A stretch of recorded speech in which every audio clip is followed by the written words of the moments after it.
Hey everyone, welcome back to my channel, Cooking Made Simple. Today we're going to make turkey meatballs and tomato sauce. Now, full disclosure, this is not your grandmother's sauce. It's not a classic. I know, so don't yell at me in the comments section. This is called, I have an hour and a half before I need to get the baby ready for bed, and it's a Sunday and I need to make dinner for the week. So let's start off with what you'll need for the meatballs.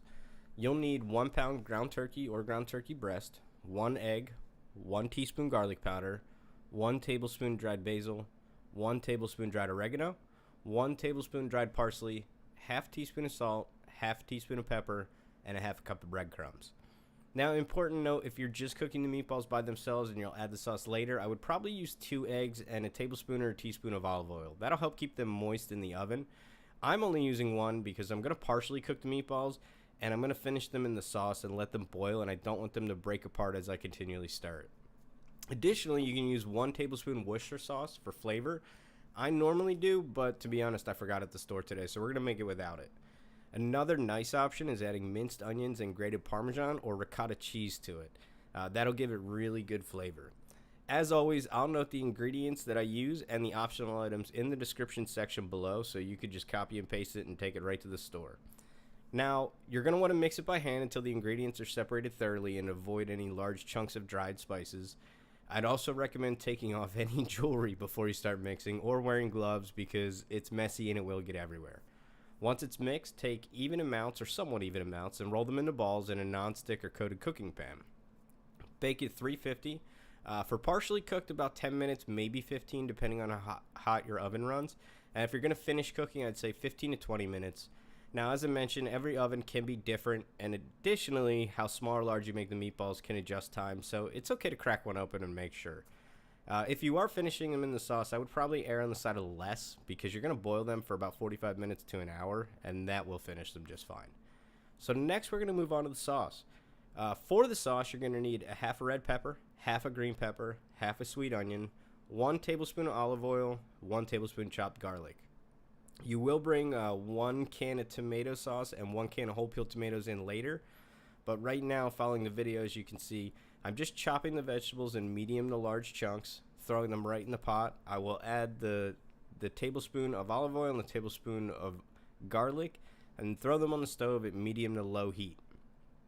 You're going to want to keep an eye on them at this point when they're on the stove and make sure that the garlic isn't starting to stick or burn to the bottom of the pot. So adjust your temperatures accordingly, and you can always turn it down. So as you do this, stir occasionally, really until the onions become translucent. Once they become translucent, we'll add the tomato sauce and the whole peeled tomatoes. Now in this video, I was not smart, and I peeled the tomatoes by hand just to kind of show everybody the sizes for each piece. A much smarter idea is to mash them with a fork or a knife in the can to reduce the amount of splatter. They do have juice in them, so if you squeeze them over the pot, they will explode like little tomato grenades, and it can get messy. So, again, I would avoid it. Just smash them in the can, and then you can peel them apart as needed. For spices, it's really similar to the meatballs themselves. It's just less. You're going to want to use 1 tablespoon dried basil, 1 tablespoon dried parsley, 1 teaspoon of garlic powder, half teaspoon of salt, and a half a teaspoon of black pepper.